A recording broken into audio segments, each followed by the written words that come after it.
మానసిక ఉల్లాసంతో పాటు శారీరక ఆనందాన్ని, మనుషుల మధ్య మానవ సంబంధాలను పెంపొందిస్తుంది. ముఖ్యంగా ఖచ్చితంగా చదువుతో పాటు క్రీడ అనేటువంటి చాలా అవసరం.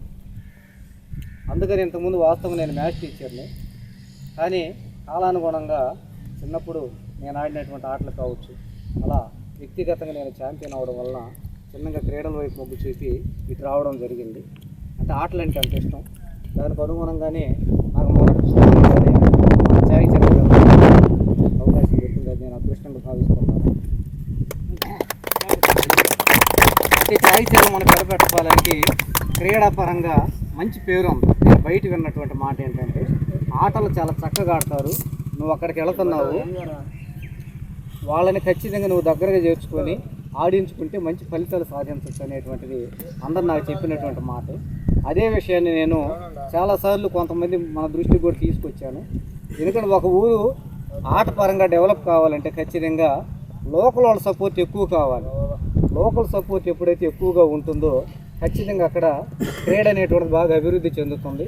తద్వారా మన ఊరి పేరు అలాగే చిరస్థాయిగా నిలబడుతుంది.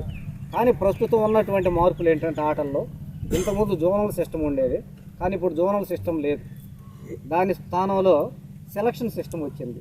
సెలక్షన్ సిస్టమ్ అంటే ఒక ఆటకి ఈ క్రీడాకారుడు ఇతను మిడిల్ ఆడతాడా, లేకుంటే ఓపెనింగ్ బ్యాట్స్మనా, లేకుంటే మామూలుగా బౌలరా అనేటువంటి ఆ స్పెసిఫికేషన్ మాత్రం చూస్తారు, కానీ టీంని తీసుకెళ్ళి ఆడేవారు. తద్వారా ఇప్పుడు కబడ్డీ ఆడుతున్నా కానీ అతను రైడరా లేకుంటే ట్యాకిల్ చేస్తాడా ఇలా మాత్రం ఒక్కొక్కరిని తీసుకుంటున్నారు. దాని ద్వారా ఏమైందంటే మన టీం వెళ్ళి ఒక్కొక్కరిని పెర్ఫార్మెన్స్ చేయడం వలన కొంత వెనకబడుతున్నటువంటి మాట వాస్తవం నేను ఎక్కడికి వచ్చిన తర్వాత గమనించింది. దానికి మీ వంతు సహకారంగా అందించినట్లయితే ఆ క్రీడాకారుల్లో ఉన్నటువంటి నైపుణ్యాన్ని మనం గుర్తించి తద్వారా ఆ దిశగానే మనం కానీ అడుగులు వేసినట్లయితే అతనికి ఒక మంచి భవిష్యత్తు ఇచ్చినటువంటి వాళ్ళం ఆడారు. మన వాళ్ళందరూ మన డాక్టర్ బాబు కావచ్చు, రాఘవ్ కావచ్చు, అలాగే రాంబాబు కావచ్చు, మిగిలినటువంటి గణేష్ కానీ ఇంకా చాలామంది. అందుకూరులో జరిగినటువంటి చిన్న పొరపాటు అది, దాన్ని వాళ్ళు పెద్దదిగా తీసుకొని మన జట్టుని మళ్ళా నిష్క్రమించే విధంగా చేయడం జరిగింది. మీకు ఎంత బాధ ఉండిందో అంతకంటే నేను ఎక్కువ బాధపడ్డాను. వాళ్ళతో చాలా వరకు పక్కకి తీసుకెళ్ళి మాట్లాడి 3 ఆప్షన్స్ ఇచ్చాను వాళ్ళకి. మీరు ఫ్రెష్గా మ్యాచ్ అన్న ఆడేవాళ్ళు, లేదా గణేష్ ఓవర్ తీసేనా ఆడించండి, లేదా ఆ అబ్బాయిని పక్కన పెట్టేనా ఆడించండి అంటే వాళ్ళు దేనికి కూడా ఒప్పుకోలేరు. ఎందుకంటే వాళ్ళు మానసికంగా వాళ్ళకి తెలుసు ఖచ్చితంగా వీళ్ళ మీద ఓడిపోతాం మనం అనేటువంటిది. తర్వాత వాళ్ళు పంచుకున్నటువంటి విషయం ఏంటంటే, మేము తప్పు చేసాం, మేము మిమ్మల్నే పంపించాల్సింది, ఎందుకంటే వాళ్ళు అక్కడ ఎదుర్కోలేరు, నెల్లూరులో ఎదుర్కోలేరు, అందుకని చెప్పేసి మిమ్మల్ని పంపించుంటే ఖచ్చితంగా మీరైనా బాగుండేది అనేటువంటి ఉద్దేశంతో వాళ్ళు చెప్పడం జరిగింది. సరే, ఏదైనప్పటికీ పొరపాటు అయితే జరిగిపోయింది, అది వెనక్కి తీసుకురాలేదు. అక్కడ మనవాళ్ళతో పాటు మన పెద్దలు కూడా అన్న కూడా చాలా బాధపడ్డాడు. ఇప్పుడే చెప్తున్నాడు ఆ విషయాన్ని. ఆ రోజు మేము కానీ ఉంటే పెద్దలతో మాట్లాడి ఉండేవాళ్ళని, అంత దూరం వచ్చేది కాదు సార్ అని చెప్తున్నాడు. సరే, ఇక్కడ నుంచి మన పాఠశాల క్రీడల పరంగా అభివృద్ధి చెందాలంటే కుర్రకారు మీ వంతు సహకారంగా నాకు అందించినట్లయితే వాళ్ళలో ఉన్నటువంటి ప్రతిభను మనం గమనించి దాన్ని వెలికి తీసి ఒక మంచి భవిష్యత్తునైతే ఇవ్వగలం. కొద్దిగా తక్కువగానే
డబ్ల్యూపీపీ కంపెనీ వారి తరఫున ఇప్పటి వరకు నిర్వర్తించిన ఈ టోర్నమెంట్, అదేవిధంగా పెద్దలు కాగితాల పెద్దల చేత అదేవిధంగా పెద్దల చేత నిర్వర్తించబడిన ఈ టోర్నమెంట్ ఇప్పటి వరకు చాలా చక్కగా జరిగింది. ఎలాంటి ఆర్గ్యూస్ లేకుండా, ఎలాంటి గొడవలు లేకుండా అందరూ సహకరించి చాలా చక్కగా నిర్వర్తించారు. దీన్ని బట్టి డబ్ల్యూపీపీ వారి తరఫున నేను మీకు అభినందనలు తెలియజేస్తున్నాను. ఇప్పటి వరకు అందులో ఫైనల్కి 4 టీంలు వచ్చాయి. సెమీస్ ఆడి 2 టీంలు పరాజయం పాలైంది. అదేవిధంగా ఫైనల్కి వచ్చి పాత కరపాలెం టీం విన్నింగ్ సాధించి పాకల టీం పరాజయం పాలైంది. ఏమి ఒక ప్లేయర్ ఓడిపోవడం, మ్యాచ్లో ఒక టీం ఓడిపోవడం, ఒక టీం గెలవడం సహజమే. అందరూ స్పోర్టివ్గా తీసుకొని సహకరించినందుకు మీకు అందరికీ కంగ్రాచులేషన్. ఫస్ట్ నుంచి పోరాడి ఇప్పుడు చాలా చక్కగా డిఫెండ్ చేసి ఫస్ట్ ప్రైజ్ సాధించిన పాత కడపాలెం టీంకి మొదటి బహుమతి అందజేయడం జరుగుతుంది.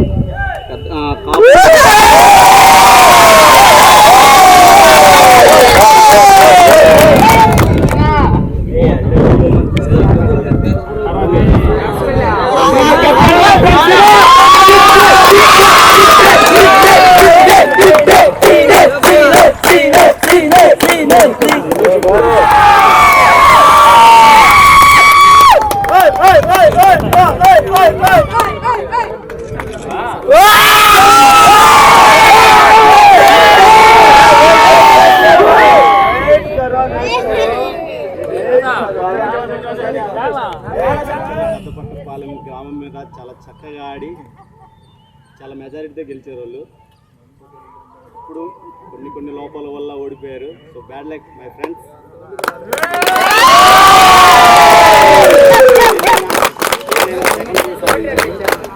సెకండ్ ప్లేస్ మన మధ్యలో ఉన్న సర్పంచ్ గారు, మన గ్రామ సర్పంచ్ జయరామ్ గారు, ఆవుల జయరామ్ గారు మీకు సెకండ్ ప్రైజ్ పంపిస్తారు.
Good evening all of you. వేదికను అలంకరించినటువంటి మన పెదపట్టపాలెం గ్రామ కాపులు వీళ్ళందరికీ ధన్యవాదాలు. ముఖ్యంగా ఫ్రెండ్స్ ఒక ఆట జరగాలంటే ఆటకి ఖచ్చితంగా మేనేజ్మెంట్ అనేటువంటిది చాలా ఇంపార్టెంట్. ఆ మేనేజ్మెంట్ కానీ సక్రమంగా కానీ ఉన్నట్టయితే ఆట మొత్తం కూడా చాలా చక్కగా జరుగుతుంది. మన పెదపట్టపాలెం మేనేజర్ ఈ టోర్నమెంట్కి మేనేజర్గా వ్యవహరించినటువంటి శ్రీనికి ముందుగా నా ధన్యవాదాలు తెలియజేస్తున్నాను. దానితో పాటు అంపైరింగ్ అనుకున్నంత ఈజీ ఏం కాదు. ఎందుకంటే గోల్ చేస్తుంటారు, వైడ్లు అడుగుతుంటారు, అవుట్లు నాట్ అవుట్లు, ఇదంతా అంత సులభమైనటువంటి విషయం కాదు. అంపైరింగ్ చేసినటువంటి వాళ్ళకు కూడా ధన్యవాదాలు తెలియజేస్తున్నాను. నెక్స్ట్ వచ్చేసి ఈ ఫైనల్ చాలా పోటాపోటీగా ఉంటుందని నేను భావించాను. కానీ పరిస్థితులు ఏమైనా కానీ విజేతలైనటువంటి పాత కడపాలెం వాళ్ళకి మనస్ఫూర్తిగా విజయాభినందనలు తెలియజేస్తున్నాను. ఓకే, రన్నర్స్ అయినటువంటి పాకల అంబేద్కర్ నగర్కి మీకు కూడా కంగ్రాట్స్ తెలియజేస్తున్నాను. ఓటమి గెలుపులు సహజం, కానీ ఓడిపోయినటువంటి వ్యక్తి ఎక్కడ లోపాలు ఉన్నాయో సరిచూసుకొని దాన్ని గుణపాఠంగా భావించి తరువాత ఆ తప్పులు చేయకూడదు. అప్పుడు ఓటమి నుంచి ఒక పాఠం నేర్చుకున్నట్టు ఉంటుంది.